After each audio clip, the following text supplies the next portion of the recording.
Things are going to happen in your life. Everything that's happening to you is God is processing.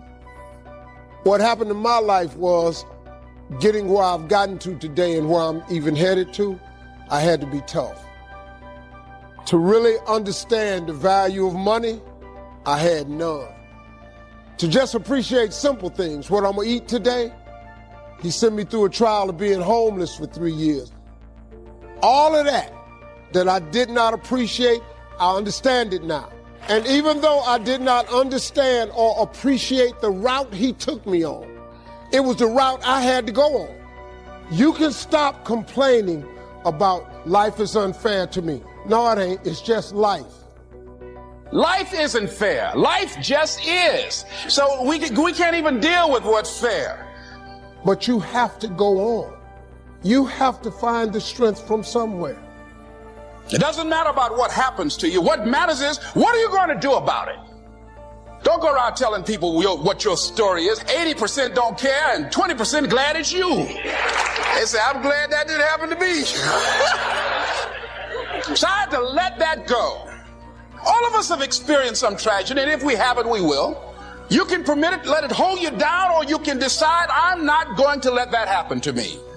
Declare all-out war that you're going to get out of this rut. Don't allow your emotions to control you. We are emotional, but you want to begin to discipline your emotion. I'm going to turn this situation around. I'm not going to sit back and moan and cry over what happened and what went wrong and who did what. I'm going to do something about this situation. Engage in this one, indulge in it even slightly, and you might as well forget the future because it's going to forget you. Complaining, crying, a Bible word called murmuring. See, that'll ace your future. It's a deadly disease. If you don't think it's bad, ask the children of Israel. Story says, children of Israel were slaves. God performed a series of dazzling miracles and got them out. Remember the story? Heading for the promised land. Tragedy of the story, they never got there. Reason. From day one, they started to complain. I need you to hear me today. Make sure you take good notes. The Bible says, and the whole congregation of the children of Israel complained. Moses and Aaron said, y'all ain't complaining to us. Y'all complaining to God. This ain't got nothing to do with us. Have you lost your mind? And the whole congregation are complaining. Just stupidity. Stupidity. I told you before, sin stupefies you. You're going to sit here and tell God, oh God, so we could have died at the hands in the land of the Egyptians. When we sat by the pots of meat and when we ate bread to the full. You were slaves. You mad at God because, number one, you mad at God for something you did. Why you complaining? I made the decision not to listen to my grandma. I made the decision to despise my father, who wasn't my biological father, but decided to come in my life and give me his last name. I walked out of that house. I dropped out of school. I can't be mad that I'm homeless. I had a house to live in. I had food to eat. I made up in my mind that the laws and the rules that they set for me, that I didn't want them. Oh, look, here's Israel now. They mad at God for some mess they done got themselves into. God sat there and took care of you for 40 years, and this is the kind of conversation you having with God. You the one made those decisions. You the one decided that you weren't going to return a faithful tithe and offering to the Lord, and now you tripping about where your money go. You the one decided to eat and drink whatever you want, when you want, then you got sick, and now you mad at God. You decided to do it the way you want to do it. Now all of a sudden you mad at God and the consequences that you brought upon yourself. Now it's God's fault. We sat by pots of meat and we ate bread until we were full. For you have brought us out into this wilderness to kill this whole assembly with hunger. You're trying to kill us with hunger? We had pots of meat in Egypt. We was full with bread. You got us out here in the wilderness. I got y'all out here. I was the one that left Egypt to come save y'all. I left Egypt because I saw what Israel was going through, and I gave up everything to be a part of this Egyptian journey. And now y'all looking at, The same people you help is the same people that will stab you in your back. Oh, that we had died by the hand of the Lord in Egypt. If you was going to kill us, why you ain't kill us in Egypt? Just stupidity. You were slaves. They gave you the scraps. They only gave you food so you can be full and energized too to do their work. That's stupidity. Egypt almost destroyed you and your whole lineage. They griped about the water. They whined and griped about the food. They griped about the leadership. They whined and cried because it was too far, too cold, too miserable. I mean, they whined and cried for years. Finally, God said, I've had it, trip canceled. The story says they died in the desert, never got to the promised. Which I think means two things. Indulge in this long enough, you get your future canceled. And I guess it also means even God himself can only take so much. Listen to me, young people, do me a favor. Don't go to your friend's house and start comparing what your parents told you to do to what they doing. Don't do that. Don't say, my friends get to have this kind of fun, they get to do that, and when we at home, we don't get to do this, and don't compare yourself to Egypt. When God puts something special on your life, he's put special laws and rules on your life, not to hurt you, but to protect the purpose that's on your life. So for those of us who fuss and fight with our parents, who only have our best interest in heart, you mad at your mama because she's not going to let you eat all the candy in the world? All you see is candy. You ain't thinking about your teeth. Did you miss what I just said? Do you understand that when the devil created sin, that he put sweetness with it? If sin was bitter, we wouldn't do it. But everything that tastes good to you ain't good for you. Everything that's sweet to the taste ain't sweet to the soul. That as an adult, I'm super successful now because I finally understand your parents are not trying to hurt you by making you go to school. Your parents aren't trying to hurt you because they're telling you you shouldn't eat this and you shouldn't eat that. A few years ago, I was flying to one of our events with some of our staff, and we were on a smaller plane, and there was one seat on each side of the aisle. I wanted to open my tray table so I could write some notes. The table was in the side of the plane, and I pulled and pulled, but I couldn't get it open. My friend was sitting across the aisle. His looked exactly the same. He pulled his straight out. I went back to mine, and I pulled. I struggled. I thought, I'm going to get this thing open if it's the last thing that I do. Wouldn't budge. Another staff member pulled and pulled. It was stuck. About that time, I looked up, and over the window, there was a sign with big, bold letters. It said, not a tray table, emergency exit only. I didn't laugh like you, but anyway. Sometimes what we're frustrated about is God keeping us from real frustration. If God opened every door we asked him to open, brought every person we begged him to bring, we wouldn't reach our destiny. When it doesn't work out my way, it may not seem fair, but I've learned God is smarter than I am. He can see things we can't see. He knows what he's doing. You don't understand why God won't answer the prayer. Why that guy at work that you like so much hasn't even noticed you. You've worn your best outfits, your best perfume. He acts like he's dead. Maybe it's because God can see something you can't see. Maybe under his shirt is an emergency exit only sign. God has your best interests at heart. If he's not giving you what you want, that means he has something better. Let me give you just a few tips on time management essentials. First of all, you run the day or it runs you. It's not that difficult to get something started, and you run it for a while, and after a while it starts running you. That's part of the challenge.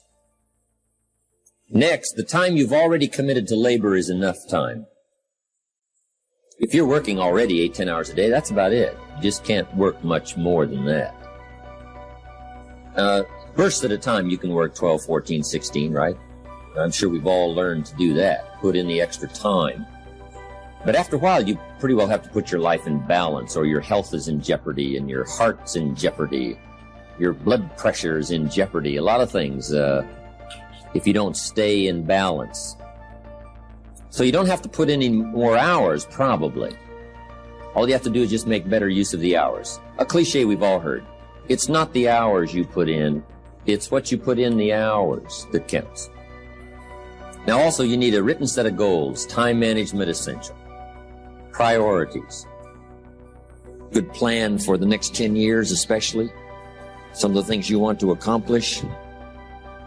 Let our dreams pull us through, our objectives sustain us, get us up early, keep us up late, or drive us to do the disciplines, read the books, take the classes, study, whatever is necessary, and a constant review of your goals, because that's how you determine how to use your time, whatever priorities you're going for. Then you need a plan to achieve your goals, and game plans, laying out 6 months, laying out a year. When you do business internationally, several corporations, we just formed our first Australian corporation. You just got to have game plans to lay all this stuff out. Otherwise, it just doesn't get done. Things get missed. Taxes don't get paid. The details don't get taken care of. You've got to learn to think on paper. And if there's one thing under time management we can get across that's major, that one is it. One of the things that we know about life is that it is always changing. Sometimes you're up, sometimes you're down. Sometimes things go real well, and sometimes they don't. Sometimes you're happy, and sometimes you're sad. Now that's that thing called life.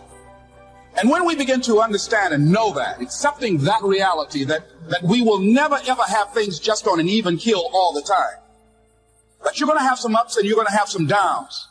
But during those down moments, that's where the growth takes place. That's where the work is. Anybody can feel good when they have their health, their bills are paid, they have happy relationships, the children are acting normal. Anybody can be positive then. Anybody can have a larger vision then. Anybody can have faith under those kinds of circumstances. See, but the real challenge of growth, mentally, emotionally, and spiritually, comes when you get knocked down. You got to keep your mind concentrated. Next time management essential is learn to say no. Boy, it's easy to overload your calendar, get yourself into all kinds of time management problems simply because you didn't have the strength to say no when you should have said no. It's much more difficult to say no and then try to get out of it later, call back, make the arrangements, go through the whole embarrassment. Better to say no than to say yes and have to back out. Ron Reynolds has a good phrase that says, don't let your mouth overload your back. Life is hard. See, for every time you have a plan, a dream, an aspiration, or a goal, do you know what happens every time you have one of those? This thing comes along called life. It happens to everybody. Life has disappointment. It's got peaks and valleys. You're going to lose somebody you care about one day. That's a valley. Somebody going to close the plant you thought was going to stay open so you can retire. That's a valley. Somebody going to fire you for an unjust cause. That's a valley. The people that got your credit card going to sell their company, going to sell their business to another credit card company. Your 18% go up to 26%. You don't even know why now. Your minimum didn't change because it's life. You can stop thinking that life finna be easy, because I got news for you, it ain't. I suggest to you, if you want to become diamond, write down 5 reasons of why it is worth it for you to become a diamond, to experience that level of achievement. What is it that will give you the drive? What is it that will ignite the courage in you to get up and come back again and again and again? How is it that you would be able, what reasons that can tap in to that deep down feeling that goes to your gut, that no matter how many times you get knocked down, that you're coming back? And during those moments when it's hard, not only must you have patience and engage in consistent action, but you must turn to a power greater than yourself and just say, Lord, Whatever I face today together, you and I can handle it. And I know some way and somehow you'll make a way for me.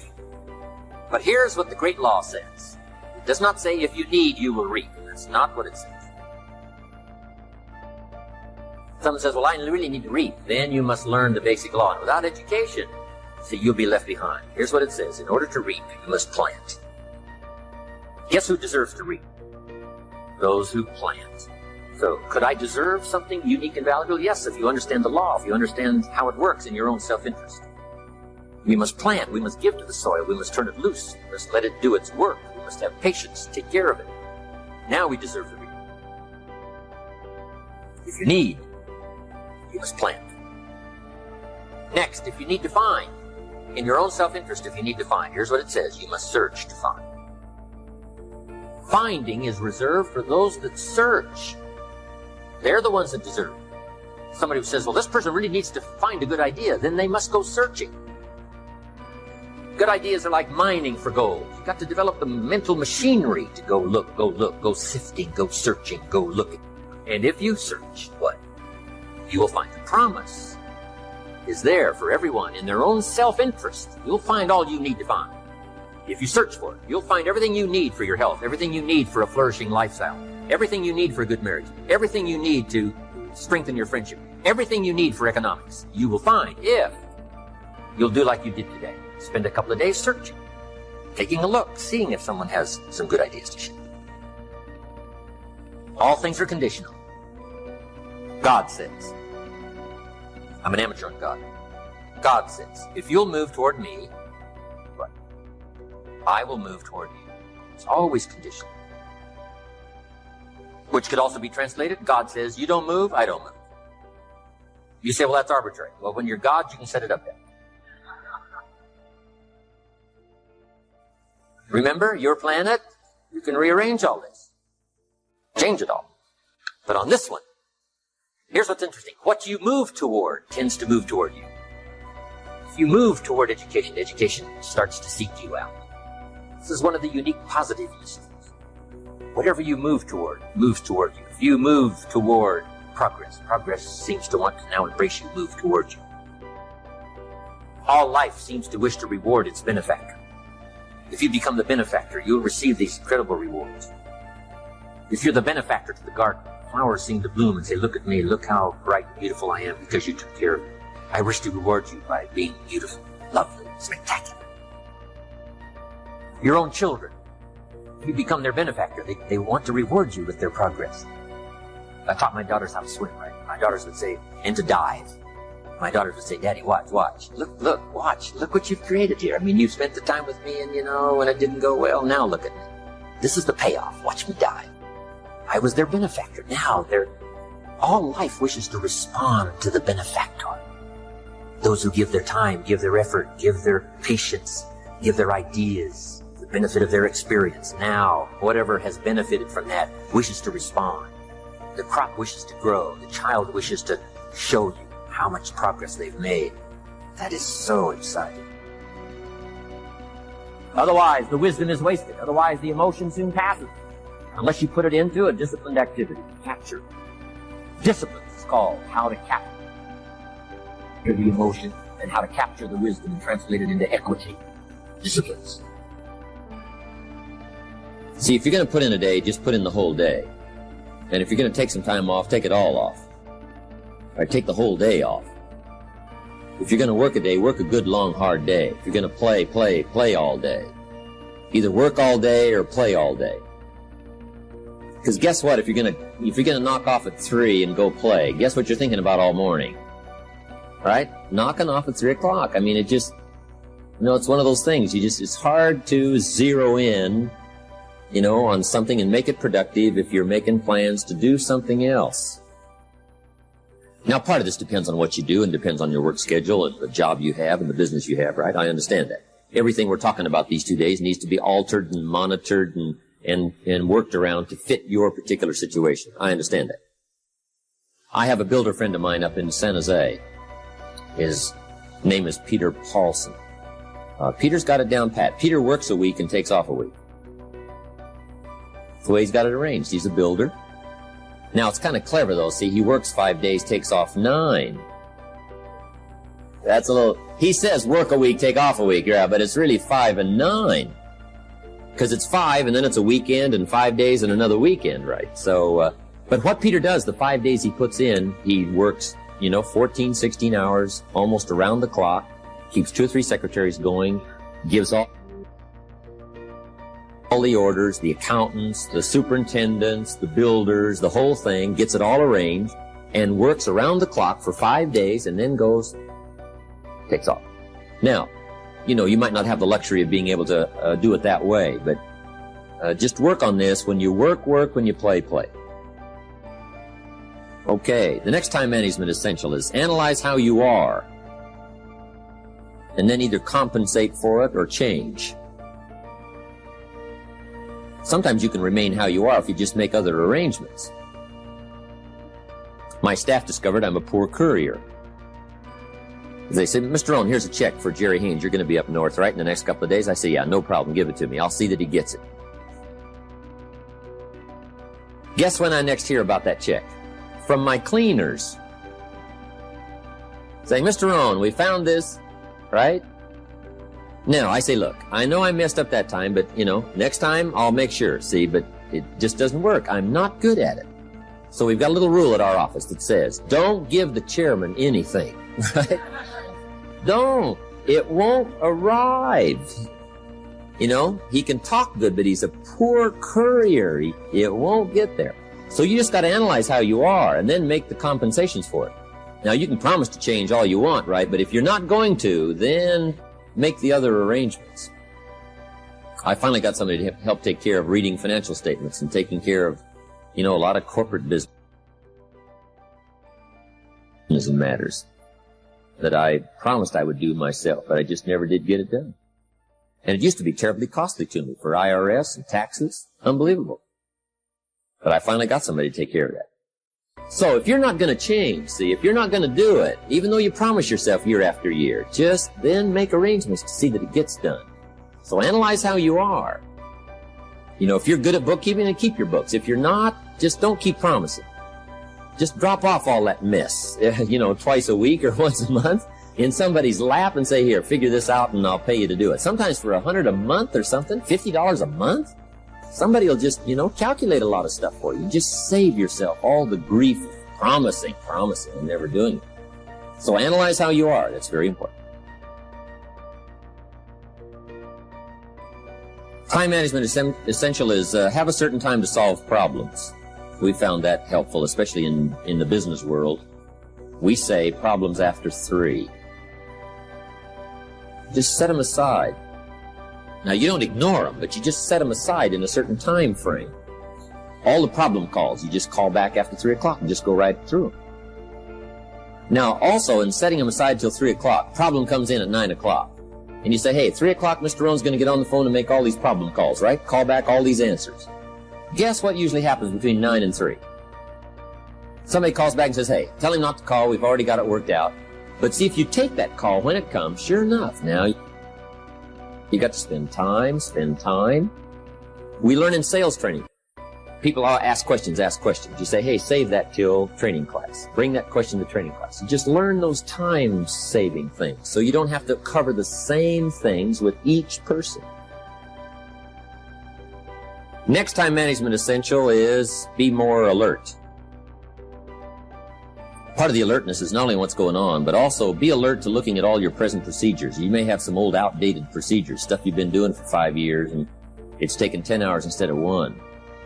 Right? You could put it on a computer or something. You could just, go through, because it's easy to just accumulate a lot of wasted time, wasted motion by not, updating all of your stuff.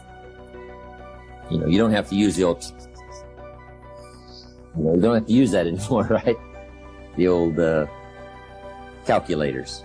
They got the neat, easy stuff, right? Just go through and make sure you're not bogged down with some old, antiquated stuff that's wasting a lot of time. And then be more alert. Take a look at what's going around you. Say, hey, I've been going from here to there and it's taking too much time. In sales management, we teach, don't go across town until you've gone across the street. Have they heard your story across the street? Guys, I got this hot prospect 40 miles away. It just probably isn't worth the time. It's too far. You know, the span of distance is too long. Just shorten up the span. So be alert as to those kind of time wasters.